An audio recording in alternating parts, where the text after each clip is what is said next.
Warning: this show is intended for mature audiences only. Viewers' discretion is advised. This show may contain strong language and sensitive or controversial topics. We are not attorneys and are not providing legal advice. The views and conversations are our own thoughts and feelings, and therefore, purely speculation. The entertainment world and beyond. Skywalker air miles, feeding on a service, gliding on water, constricted and conflicted. Welcome to Purely Speculation, a show that exposes the harmful effects of the criminal legal system. I'm your host, Heather Lewis, the Executive Director of the Reuniting Family Bail Fund and practitioner of participatory defense.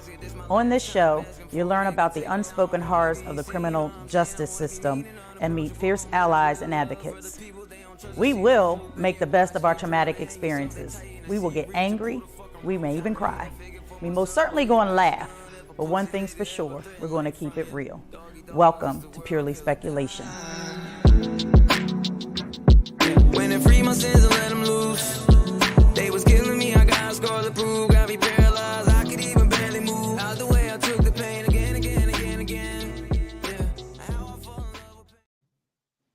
Hey, y'all. Welcome to Season 2, Volume 18, Court Watch edition of Purely Speculation. We got none other than Scotty on. Taria is going to join us a bit later to talk about another case. But before we get into that, I want to share some sad news. I've posted it on our social media, so many of you may already know that the passing, the untimely, unexpected, sudden passing of my dear friend and mentor, Gloria Eccles. If we just take a moment of silence for that and her.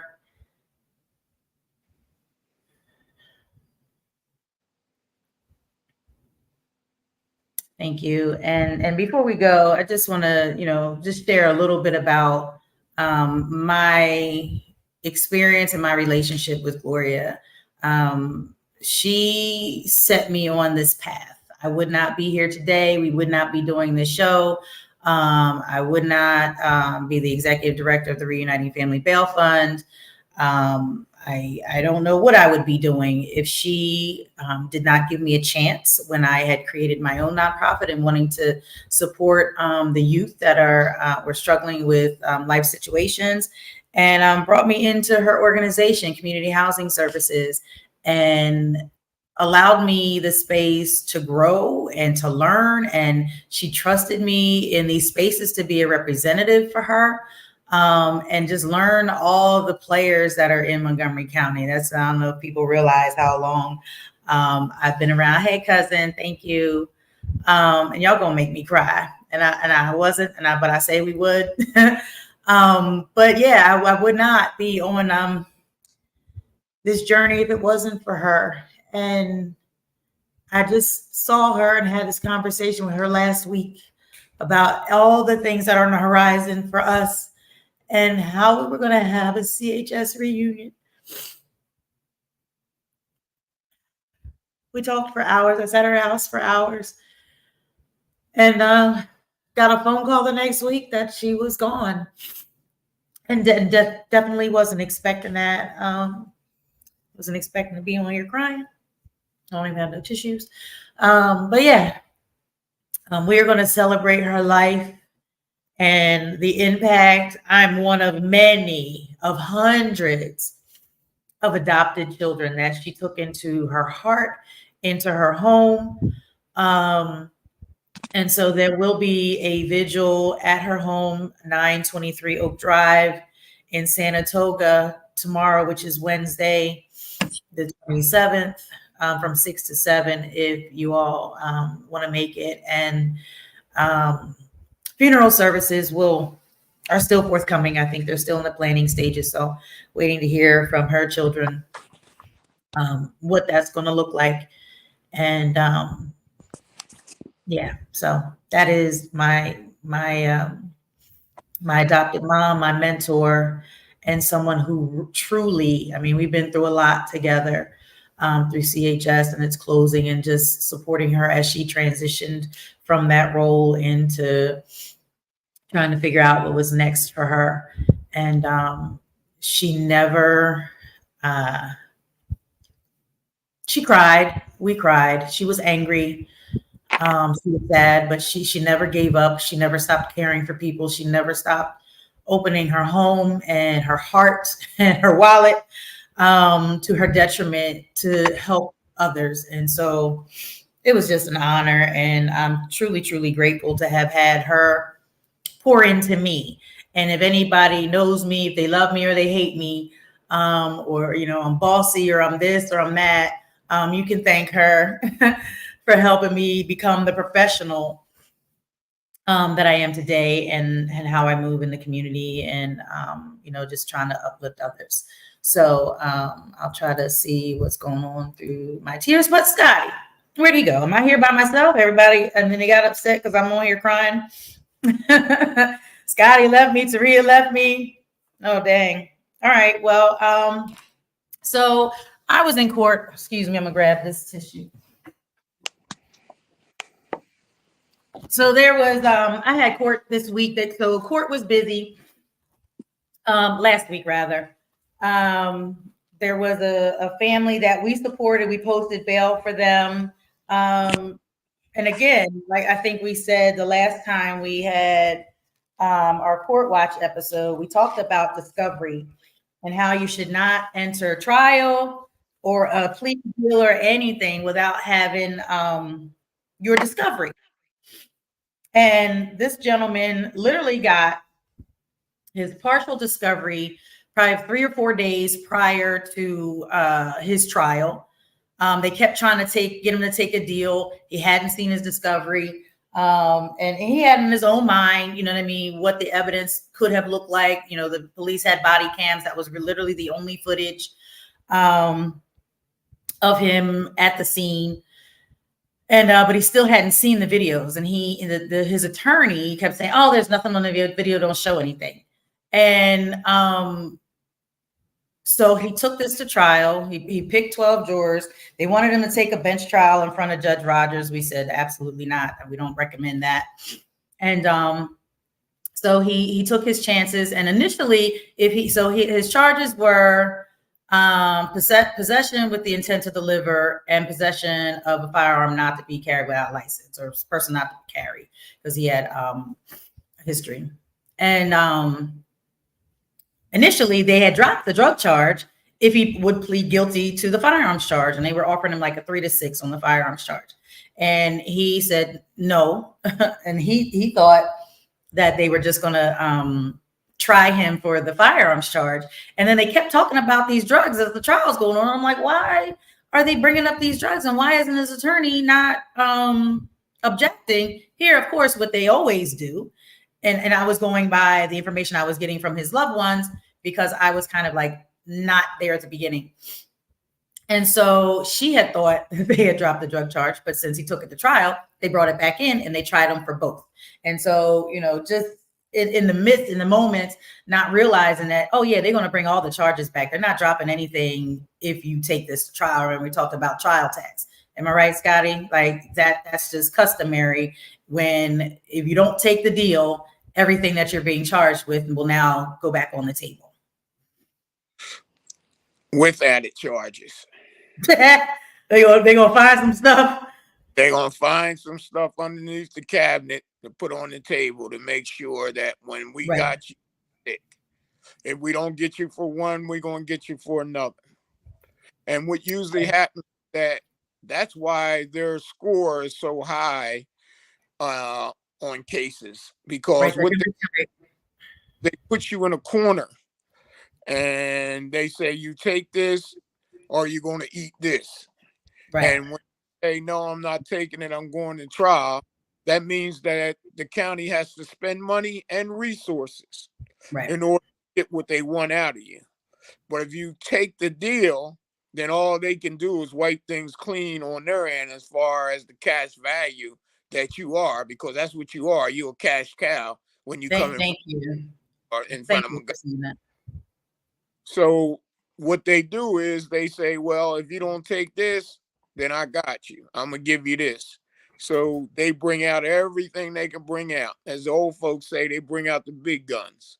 And wind up and a whole lot of stuff that you didn't even know was available for them to charge you with. Like Heather was saying, they told him that the drug charges were dropped. But the problem with that is that we don't get a piece of paper signed by the DA or a judge that dropped. All we get is word of mouth. Right. And as we find out, slowly but surely, the mouth that is giving you this information is a snake. And doesn't necessarily have the authority to make that deal. Like they say you can do it, but if they take it to trial, everything goes back on. They can't be like, oh no, we just will not put it on there. No, they got a boss. Right. Yeah, that's crazy. So long story short, they really thought he was either going to take a bench trial or take a plea deal. He ultimately took a jury trial. They were prepared because they had a jury pool waiting. So it took about maybe 2 hours for them to pick the jury. Maybe not even that long, maybe an hour and a half. And so they proceeded to go through the testimony. It was like 2 days. They had a couple witnesses. All the video body cam from the officers literally just showed this man coming out of the establishment and coming back from around the corner. Didn't show him in possession of a firearm or drugs. They found a firearm and drugs in opposite areas of in the vicinity. And the interesting part, and this is where, I don't know, maybe his attorney was half listening, or maybe he has a different strategy. Like, attorneys will like to maybe, what do they say? You lose the battle to win the war, right? And so, but I don't think it necessarily applies in this situation, Scotty. You let me know your thoughts when I'm finished. But his strategy was like, let them hang themselves. But it wasn't even that. Like, he had DNA, not fingerprints, because the detective didn't dust for fingerprints. He just swabbed for DNA. So the man's DNA, along with 2 other people, were on this firearm. So the attorney's strategy, which was trying to make it like it was a conspiracy that his DNA got on the firearm, not the fact that there were 2 other people DNA on the firearm, and the fact that the detective chose not to pull fingerprints and just got DNA. So when they sent it to the lab, it had his DNA and 2 other people. So there's multiple people's DNA, and he didn't press that issue. He made it seem like it was that his strategy was that it was a conspiracy, like they planted his DNA. And I'm like, this is the biggest bullshit ever. Like, are you serious? You really, like, they got all this forensic stuff. Like, in this case, like, and that's exactly what the prosecutor's closing argument was. She was like, don't nobody know this guy to target him and set him up to plant DNA, with these witnesses. I mean, this is some little hole in the wall bar in Willow Grove, right? And so, but that was his strategy. And so now, after he's been found guilty of the firearm, not guilty on the drugs, his appeal is that the DA said he called this a conspiracy or whatever. And I'm like, but that's what you said. Like, they planted evidence instead of arguing the fact that there were 2 other people's DNA and there were no fingerprints on the firearm. So I don't understand. Like, and I'm pretty sure his client was telling him, like, to focus on, the fact that there was multiple DNA and no fingerprints. But he said what he said and had his own thing. I mean, he was so old. He was he tried to rip holes like in their story. He had a picture of a dollar bill, and he had some like Tetris looking cutout in the middle. And he was like, and you can clearly see it's $100 bill. It's just the middle piece was missing. And he was like, you know what I mean? You look at this and you're going to assume it's $100 bill. And he pulled up one with Trump's face in the middle. And he was like, but no, it's not.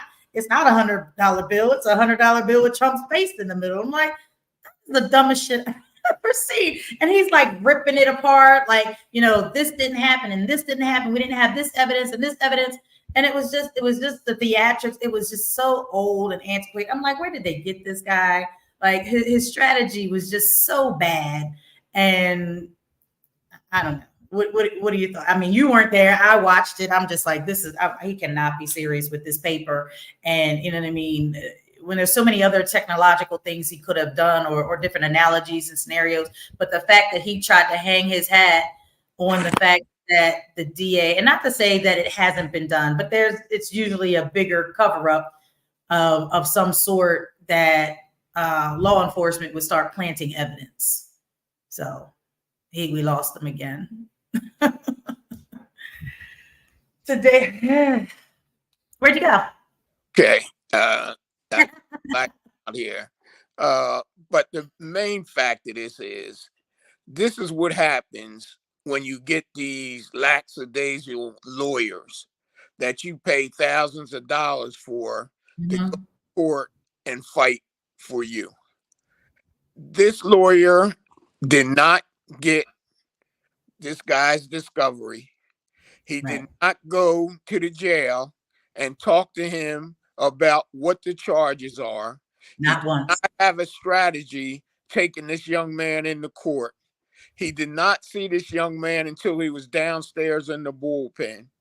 The young man never had a chance to talk to his lawyer, discuss about how he felt and what happened. All he got is what the DA gave him to say happened. He never heard the young man's case. But yet still, I'm going in front of this court and defend you. Right. What happens with that is you're not going to win because you don't have the crutch of the case to present to a jury. Right. You don't have anything to fight with because you have not spoken to your client. You have not got your client's side of what this whole situation was. Right. Let me pause you right there. Let me just add this tidbit of information because everything you're saying is 100% true, except this man was on the outside. We posted his bail. But everything you said is absolutely true, but he wasn't incarcerated. So it's not like he even when he was incarcerated, he never went to see him. But as out here on the outside, you would think that you would have a different interaction, a different relationship, a different outcome with your attorney when you're on the outside fighting your case. But everything that you said still remained fucking true. Yeah, because if you don't have my side of the story, how do you defend me? I'm telling you what happened. It's up to you to fight and disclose the discrepancies in the DA's case, not to leave me out there wide open for the DA to come straight at me because he can present what he has to the jury and you have nothing to present to him. You standing there with Donald Trump in your face. You know what he told him? He said his attorney was encouraging him to take a bench trial. Mind you, he had never tried a case in front of Rogers before. Didn't know who Judge Rogers was. Wanted him to take a bench trial in front of Rogers and said, "Oh, I can get you acquitted. I can get this thrown out," is what he said. And I said, well, unless he's got a piece of paper that has the receipt of what bribe he paid Rogers to get you an acquittal, I wouldn't believe that shit. But I said that anybody that promises you that they're going to get you acquitted is a fool, is a liar. And the other end of that is that he knew that when he took that case, okay, that he had an obligation to that client to give him the best defense that he could give him.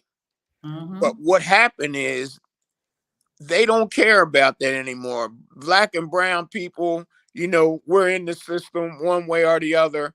All they want is our money. Right. And they could care less, win, lose. They don't worry about their win record. They worry about what they can take to the bank. And where black and brown people are concerned, we don't get a fair trial. Right. I don't think they deliberated 2 hours. I think 2 hours.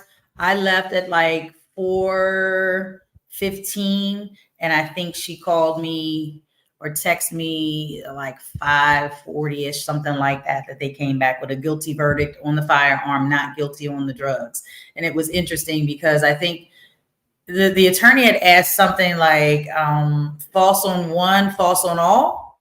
And I believe Judge Rogers said he wasn't going to instruct the jury to follow that methodology or whatever you want to call it. And I think the attorney misheard that because he was trying to say if they can find him not guilty on possession of the drugs by the same eyewitnesses that said he had drugs, and was the same eyewitnesses that said he had this firearm. So how do you find him not guilty on the drugs? They didn't test the bag of drugs for any fingerprints or DNA, but yet they only had the DNA off of the firearm, and they found him guilty of the firearm. And I'm thinking like, that's how you split the baby. You know what I'm saying? Like, okay, we're not going to find him guilty on the drugs. That's a little less. There's really nothing other than an eyewitness saying that he was trying to sell it, but they didn't test it for anything. And then his DNA on the firearm. And so he was found guilty on that. And the DA, I don't think he didn't just do it on his own volition. The prosecution asked to revoke his bail, increase his bail, and took him into custody that day, even though he was out on bail. They didn't give him no time to, come back for sentencing. And his sentencing hearing is not until September. So that's another risk you take when you go to trial. Another part of the trial tax is that if you're found guilty and you were out on bail, they're taking you into custody immediately. Exactly. Because I told you that if you don't take this deal, what's going to happen to you? The whole can of wax is going to open up for you. Yep. Going to the moon. No gratis whatsoever. But back to the trial, you have to realize, and we as Black and brown people have to realize, is that these juries that they pick, 99 and 9/10% of them have no court experience. They not understand what's going on in that courtroom. Right. All they can do is figure. They don't even follow the defense attorney most of the time. They follow the DA because that's who they know. And they were. That's who they're familiar with. And who they trust. They trust in the DA to tell the truth. Exactly. And that's so far. It's impossible. It's impossible. And that's why I always advocate, we talk about jury duty, you always talk about, wasn't none of us on there. No, wasn't none of us on there because we scared to sign the paper. Right. There was one Black man. And so Taria, welcome back.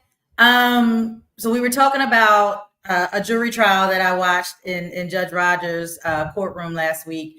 And we had talked about it a little bit before about the bench trial, and we definitely don't agree with taking a bench trial. But based on what Scotty said, and that was part of the reason, that I had suggested taking a jury trial, is because the jury may be more inclined, because they don't know the procedure, to see holes, following the fence. But you brought up a really good point, because I did watch. There was this one lady, I swear she was just making goo-goo eyes at the male ADA, you know what I'm saying? Because this girl pointed out, she was like, "What is with this lady?" Like she was just so enamored with what was happening, that the educating, we lost the knowledge base. Like, do you take your chance with a judge that does know the law, but do you expect them to be impartial?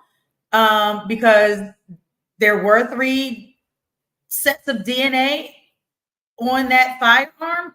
Would he have been able to say with a reasonable doubt that, he may not have been the one to have it, or maybe he was the one that had it that day. Maybe somebody else had it earlier in the day and put it out there. Like, it's when it comes up to discretion, like, and that's what I think the defense attorney was trying to poke holes in that strategy. Like, you can't make the assumption, you can't make that leap that just because he was there, you don't know who was there earlier that day and had it. or whatever, because there's 3 sets of DNA there.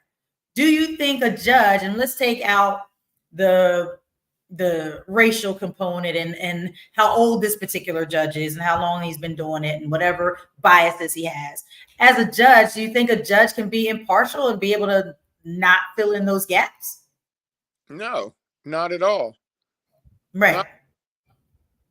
And so that's why I was thinking that a jury wouldn't make those leaps and wouldn't fill in those gaps because they're instructed not to do so.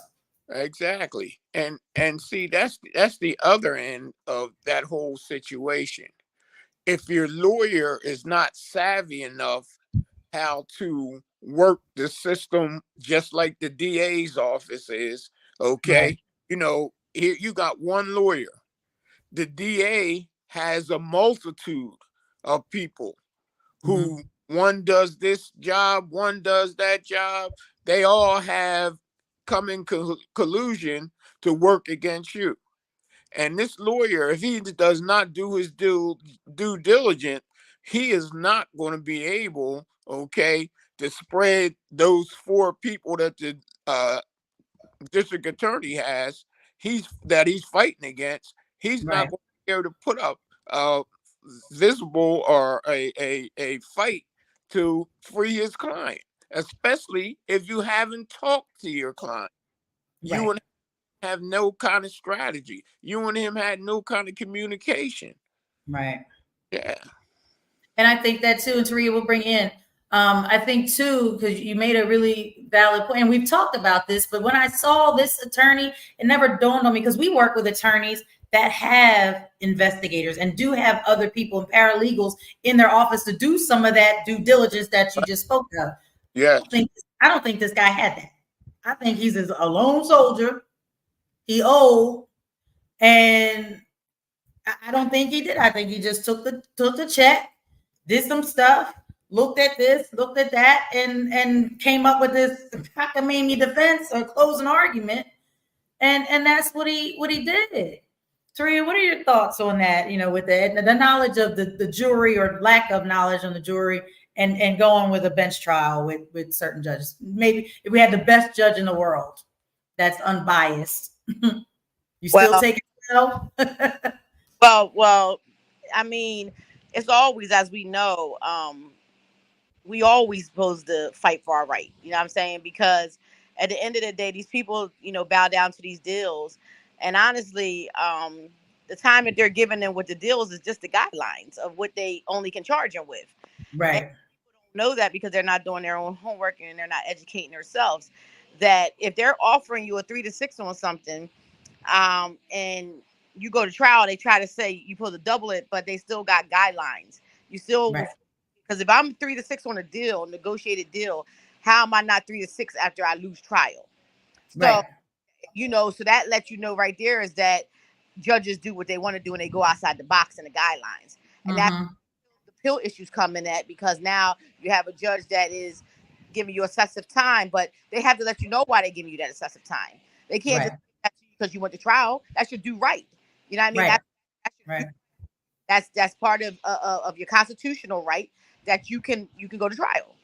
And at the end of the day, if you're scared to go to trial because you think they're going to give you more time, then they change the whole criminal justice system all the way around it.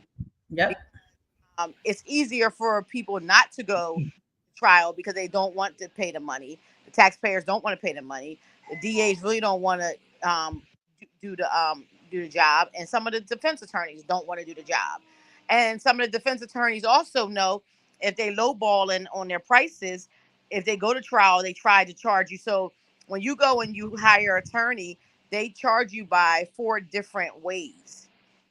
And they charge you by a plea bargain, they charge you by open plea, they charge you by jury trial, or they charge you by a bench trial.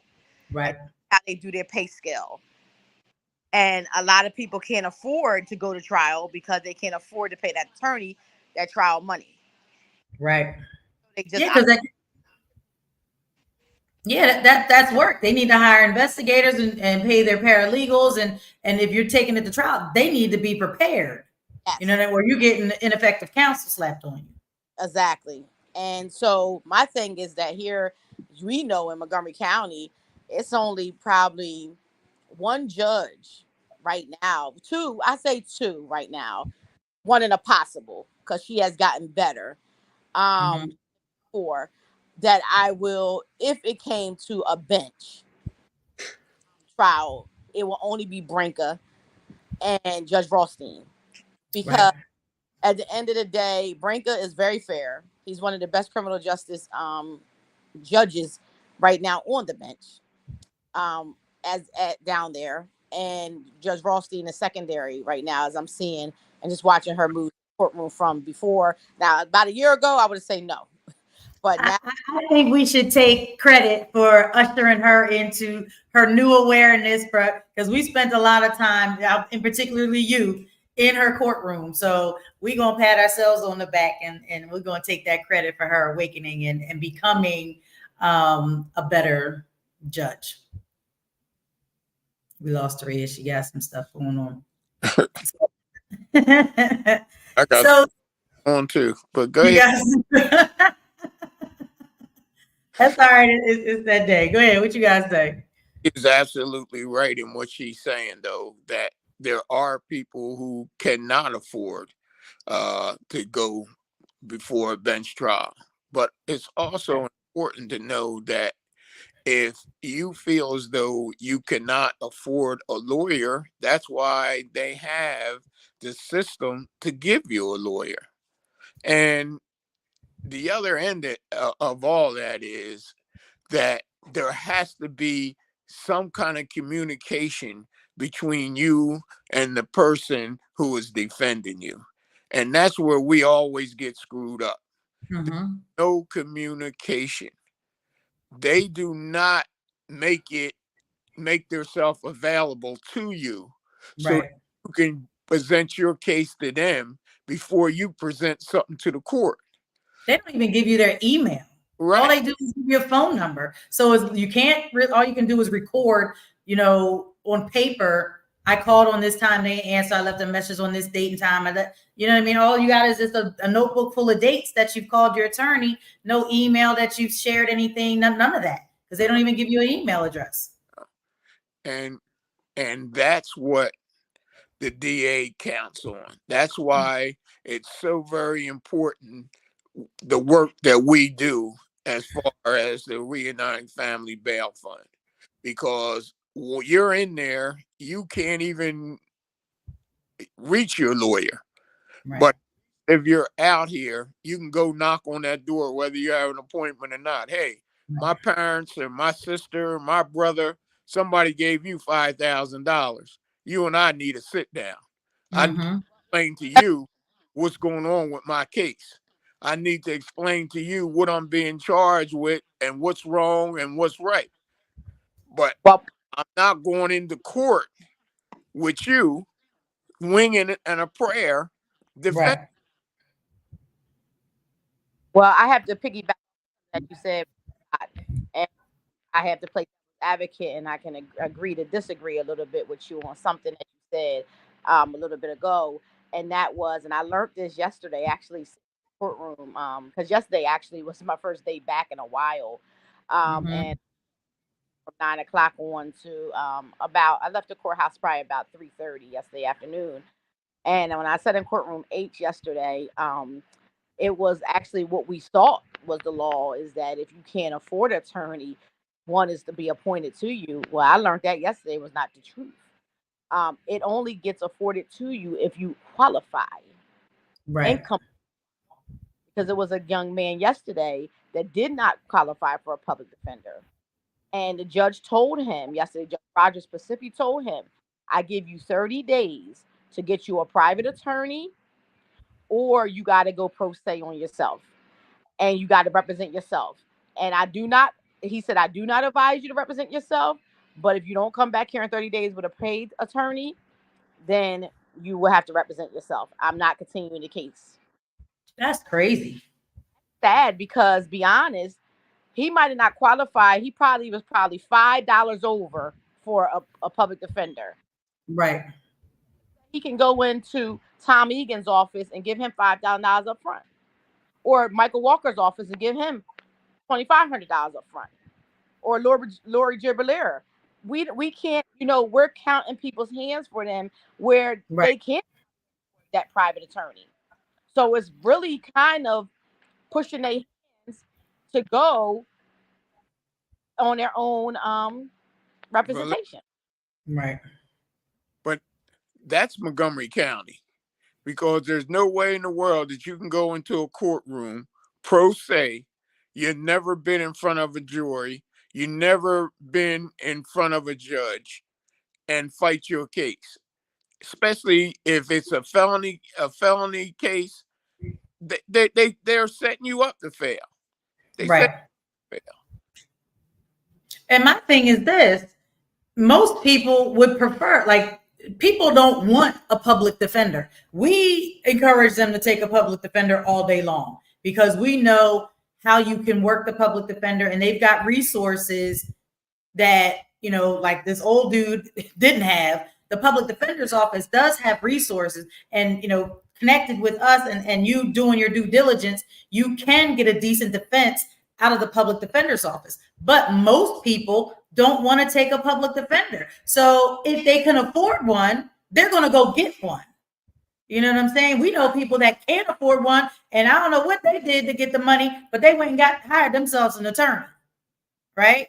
So most people don't want a public defender. So regardless if you can afford it or not, if you want a public defender, then you're taking your life in your hands at that point versus trying to pay somebody.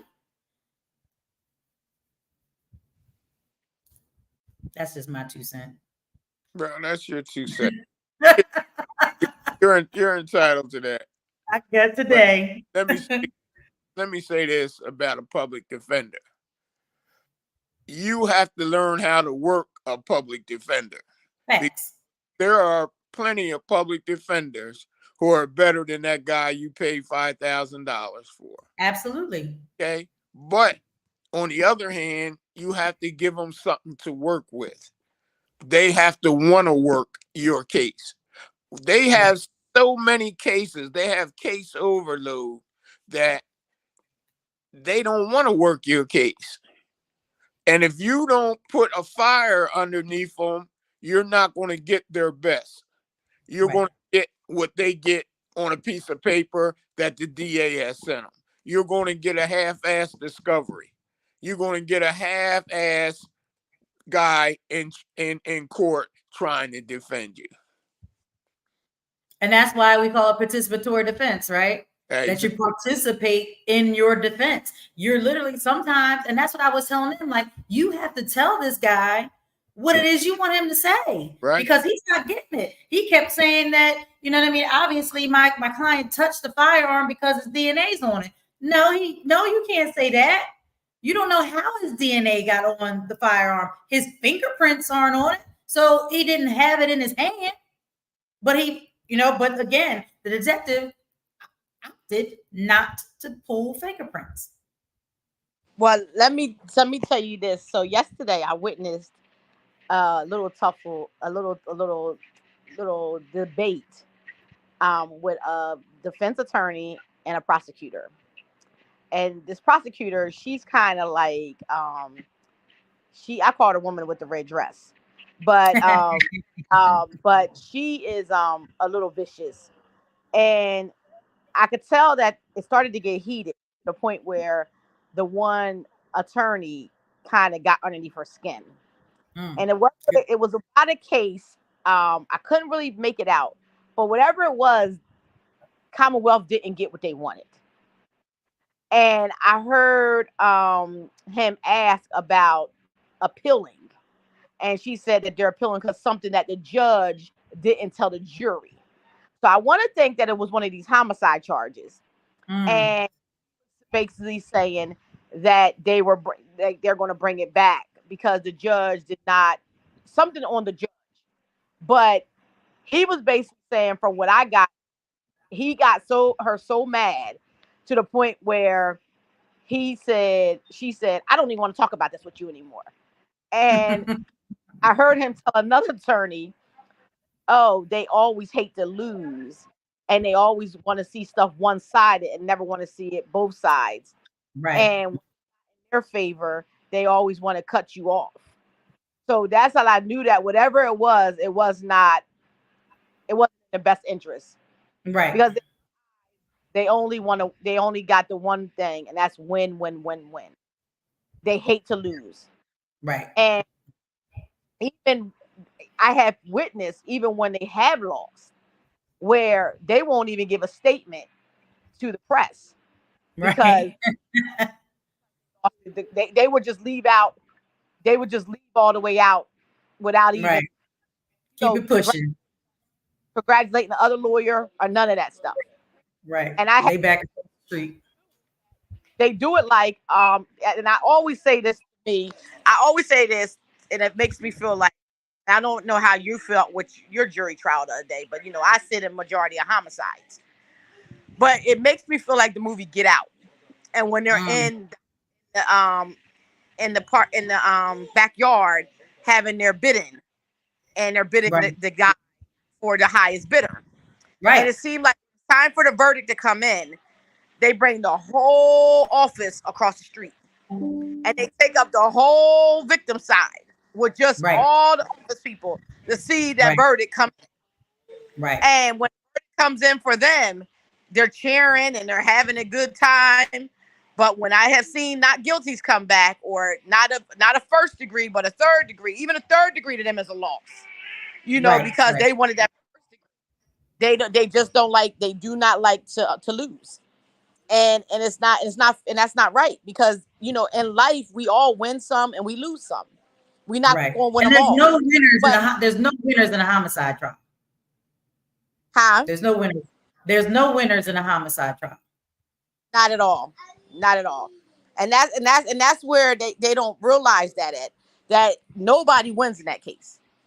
So my thing is that my only thing I say is that the criminal justice system needs to be revamped. I was talking to a detective yesterday. We had a very nice talk. It's a lot of old school things that need to be revamped. And we were actually talking about the new we was actually talking about what's in the legislator's office right now that's on the desk, and that's what first degree and second degree murder. And we were actually talking about how, he even admitted that if I'm the will guy and I didn't do the crime, I don't think I should get the same time as the person that did the shooting. Right. And that's what, it's on the desk of, that they just feel like they want to bring it back to not life, reform justice, and just numbers. So we're going to see how that plays out.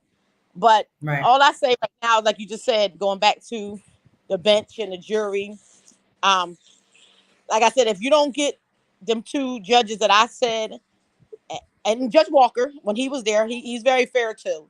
He's not on criminal now, he's on civil. Judge Page is another one. They moved everybody. I'm surprised they let Rothstein stay and Branca, but they're not black. So they moved the two good black judges that were fair out of criminal into civil, so that they make sure everybody over there is getting their fair, whatever. Yes. They did that to Branca.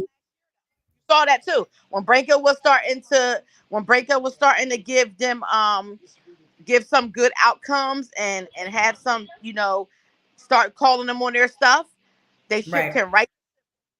And that's not right. You know what I mean? And like I said, I do agree with him that Montgomery County plays by a different rule, because we have seen, when we go to Philadelphia County, we have seen some real law and order. A lot of African. Right. And so, judges that got sentenced. And it's not about the political. It's not about political. It's not about allegiance. It's not about anything. It's about justice and doing the right thing for people, recognizing that these are human beings. You know what I'm saying? And we always talk about that, as human beings. And so before we get to, we're running out of time, before we get to the case, and we said it, and you said it before, like when the prosecution loses, they get a second chance. They get to run it back, right? And they get to do it. How fast the young boys that were on the bike trail, right? they had a hung jury. They had a hung jury the first time, right? How soon did they retry them and get a guilty verdict? Months. 2 months? 2 months. Got within a year to retry, but they did that thing within 2 months. They had a date. 2 months. Right? Now, Mr. Scott, you tell me, because Taria, I know you know. I want to see how good his brain is on fire today.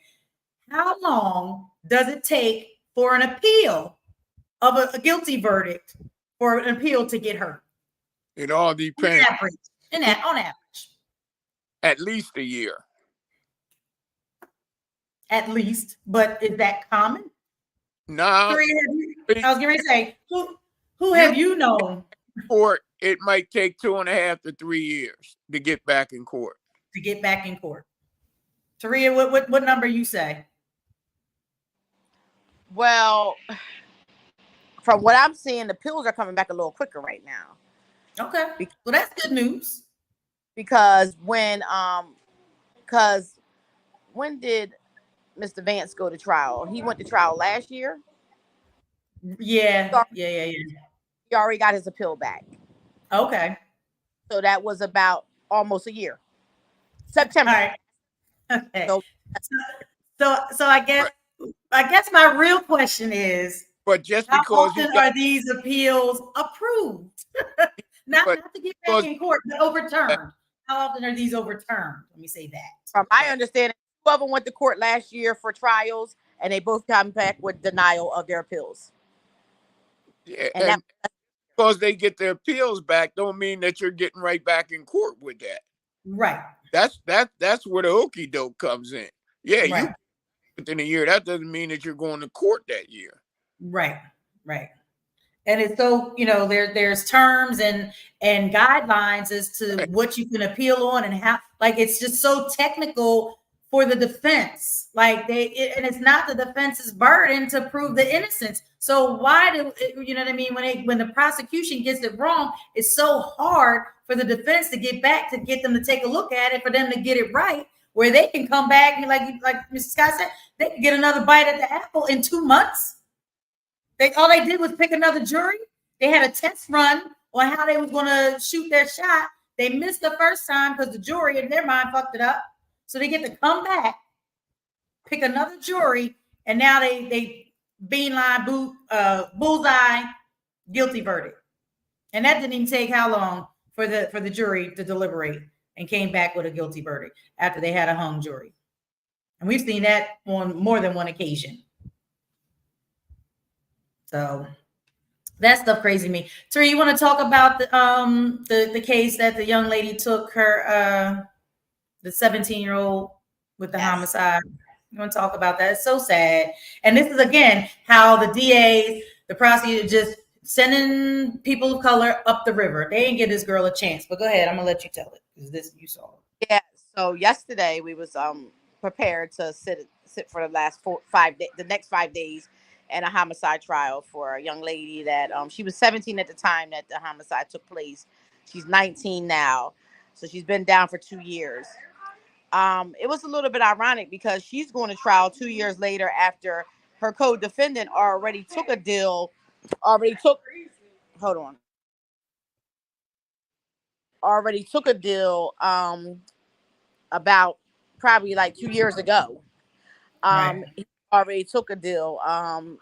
But it was ironically funny because usually when a co-defendant takes a deal, we always know that, the stipulations that they're supposed to testify possibly against their co-defendant. But in this case, they did not have that stipulations. He couldn't testify against her. I don't know why. I don't know what the guidelines of it, that he couldn't testify for the prosecution. But the defense actually wanted to call him if push come to shove, if she had went to trial. And the crazy thing is that he had apparently put everything on himself first and took everything and kind of like took her away from the whole situation. Right. But it got flipped around where they end up putting the gun in her hand, the smoking gun in her hand. And it was really because this young lady was about to go up for 2nd-degree murder, a 3rd-degree murder, and a robbery charge. And come to find out, it was never a robbery. It was 4 kids in a car playing with a gun. And it was like toss for Ted. And they were tossing the gun around and somebody got shot. And the crazy thing is that the young lady and the co-defendant took the young man to the hospital in his car and dropped him off. And a young man that is doing the 12 to 25 gave his name and number to the hospital when he dropped the young man off with the gunshot wound. Right. So it's like you're being a good Samaritan, but you turned around and end up being a murderer. Right. On a pure accident. Right. I was going to say, this ain't a homicide. This is an accidental shooting. Negligent, yes. Criminal, no. Mr. Scott disagreed and said it was criminal when you put 4 black kids in a car and a gun. But, but that's just being stupid. They're just being stupid kids. You know what I mean? And yeah, it's negligent. And where did you get it? And all that kind of stuff. But to treat them like this is a murder with that 12 to 25. And the backstory of this young lady was like, she literally got kicked out of her house, made her way to Pottstown, got hooked up with these kids and played this dangerous game all in the same day. Yes. All in the same day. And nobody brought that up. Nobody. They made her take this deal because they're scaring her with second-degree murder. They making her take this 12 to 25. And we don't even know what she's going to get. Is that the recommendation? Because I wasn't quite hearing what that was. Getting 12 to 25 with a cap of 12. So that's where her little bit of family has to come together and do the mitigated packet.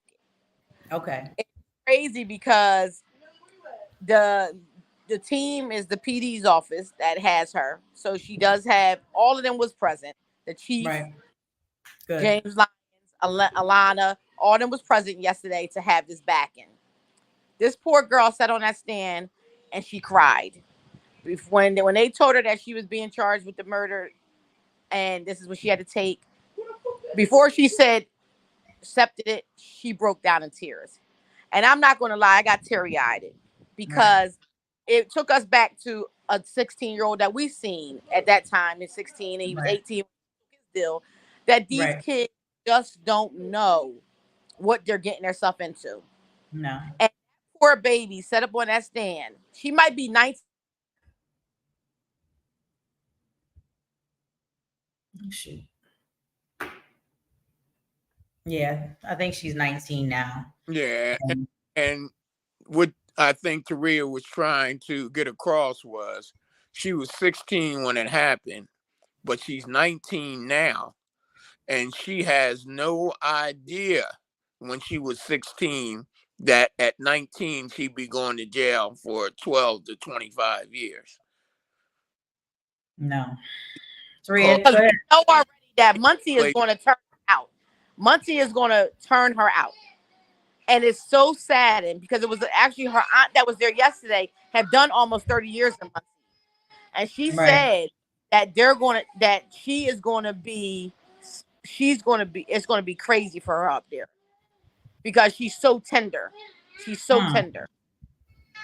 And that's a shame. You know what I mean? And it's like, I just hope that Judge Carpenter, and I seen it in him yesterday. I'm not going to lie. I seen it in him yesterday. And I'm banking that hopefully he just gives her like an 8 to 16 or even a 10 to 20. Because I do truly believe that she's remorseful. And it saddens me because she actually asked the detective when she was being charged if she could still be a pediatrician or go to the Air Force. And that is so sad because now her life is she has 3 felonies now. Right. She has a gun charge, she has a murder charge, and she has an aggravated assault charge. Right. That just changed her whole life. Absolutely. Absolutely. So, I said all 3 of them, Ag 1, she will never be able to do anything. Right. Right. And it's so sad. And the DAs, they toss it out like it's nothing to this young girl. To them, it is nothing. You know, you niggas should have never been in the car with the gun in the first place. Where'd you get the gun? How come? How come you were playing with it? Right. Yeah. Yeah. You don't have sense enough to know that it's a dangerous weapon. You don't have sense to know that it could go off and kill somebody. Well, the reason she got the gun charge also, and this goes back, and it's because I was wondering why she didn't get possession of, firearm as a minor. But come to find out, she had already in Philadelphia had got caught with holding a gun, and they had already adjudicated her on a person not to be possessed a firearm. So that her to 2 to 5 for of the firearm. Yeah, see, these things, like you said, Scott, these kids is playing around. They think it's a joke, and we keep telling them it's not a joke. We keep trying to show them a different way, give them different opportunities and different things to do, and they just insist on doing this. Every chance that these prosecutors get a chance to send you away, they're going to send you away. And they don't want to send you away for a year, 2 years. They want to send you away long enough that I don't have to worry about you again. Right. And these kids don't understand. They're listening to these old heads talk about, oh, you're a juvenile, you're going to get probation, they ain't going to give you nothing but a year or two, and you take this gun and you do this and you do that. But see, that's not the way it's working out. They are sending you up state for 20, 40 years, life, years old. I was a counselor up at Pine Grove, which was a juvenile facility. And you got guys in there that were 14, 15 years old who were doing life at that age. And they playing basketball, think it's nothing. And then one day it hits them. They wake up in the morning and realize, look around a cell with another dude in there whose drawers you washing because he done turned you out, that this is going to be your life, the rest of your life. In here doing this for now on. And that's when they start crying like a baby. Right. Crying like a baby, realizing that their life is over. And they don't even know how. Don't even know how to go to the law library. They don't know how to ask for a reduced sentence. They don't even know how to put in any kind of paperwork to help them to do anything. Yeah, that is true. So we're at your favorite part of the show, which we like to endearingly call the what the fuck moment. Mr. Scott, please share with us your what the fuck moment today. My what the fuck moment is when are our people going to realize that the system is against you? It's not for you. Marcus away. We had a gentleman in one of our meetings, and I kept saying about the system's not working for us. The system's not doing this. The system's not doing that. He says, I know you're not going to like what I'm telling you, Mr. Scott. He says, but you have to realize it's not your system. It's our system. And our system works fine. Do you remember that? Yep. Yeah. Our system works fine. This is not your system. It is doing exactly what it's designed to do. Exactly what it's supposed to do. Work for us. So what the fuck are we going to do? Hey, wake up. Taria, you're WTF? Oh, he kind of took the words right out of my mouth. Because, I mean, when the F was we going to just get it right and know that the system is not designed for us and that it is nothing but slavery all over again in a different fashion.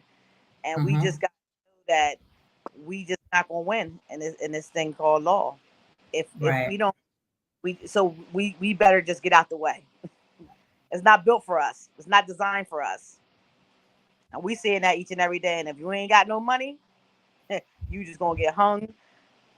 And look, sometimes even if you do got money, Yeah. It don't matter. It's just the color of your skin in the wrong place at the wrong time.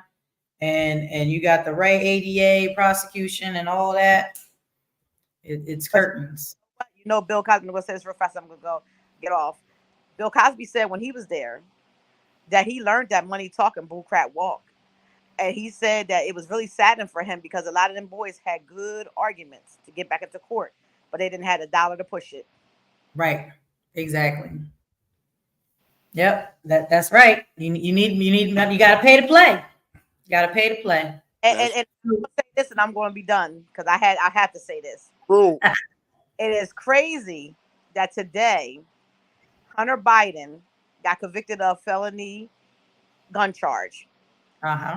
Today he lost his law. He lost his law. The law board suspended his for him to be a lawyer.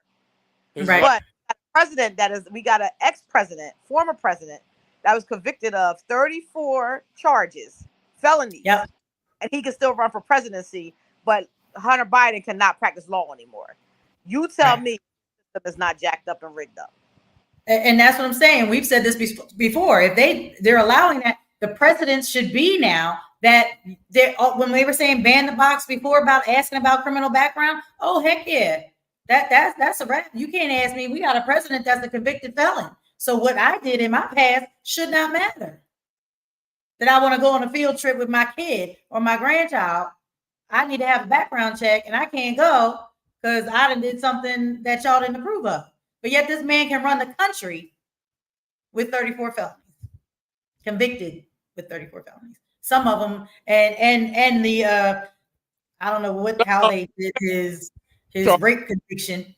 Related charges. Say what? Some of them are sex-related charges. There you go. So it's not just, white collar crime. Right. He's a violent predator. Yeah. So, yeah. All right. So with that, we're going to close. I thank everybody for hopping on. Please like, follow, share all of our social media. We're live on YouTube, Facebook, Instagram. And this just helps get the word out. Share the things that you see that you like that help you or can help others. Reach out to us for participatory defense. You see our website, all of our stuff everywhere. We are here to help. We're not here to judge. We don't care what it is or what happened or whatever. We're here to guide you to get the best outcome for your case. It ain't about, the system wants you to feel shameful and embarrassed and be isolated to do this alone. That's how they get to do these things to you, because you go it alone. And so with that, we say peace. Check out, if you haven't seen the last episode, season 2, episode 6 with Jennifer Love. That was our Pride Month guest, the beautiful trans woman who had a horrific experience in a men's prison. So if you haven't seen it, check it out. It's powerful, probably the longest show that we've done. It was just so much to unpack, and we'll have to have her back on because there's so much more, and she's doing phenomenal, and that's the resiliency of us Black folks, right? Like, that's the one thing that they have not been able to squash. They can take 10 and 20 years of our lives, but guess what? When we come out bigger, better, stronger, smarter, our full selves ready to go and do the work that we should have been doing 20 years ago. So it's like, you know what I mean? It's like our Black men and young Black women seem like they have to sit down and age in a vacuum before they get to come out and blossom and become these phenomenal beings that the world just, couldn't allow to do that process out here in public. I don't know. It's just fucking crazy to me. So with that, I say good night. Peace, Taria and Scotty. Thank you. I'll see y'all later. I love y'all. Good night. Good night. Thank you for tuning in to this episode of Purely Speculation. If you learned something, share something. Please like, follow, and share this show. The more our communities know, the more they are empowered, and the faster we can create change. Purely Speculation would not be made possible without the generous support of the Community Justice Exchange, the Health Sparks Frank E. Boston Black Justice Fund, Philadelphia Foundation, and Reform Alliance. Thank you. Booyah. Intuition different, already lived and dreamt it. Visions make my vision clear as I'm jogging through this fog of life. I be fog eyes with the fog set, body and I'm all set. Baby, can you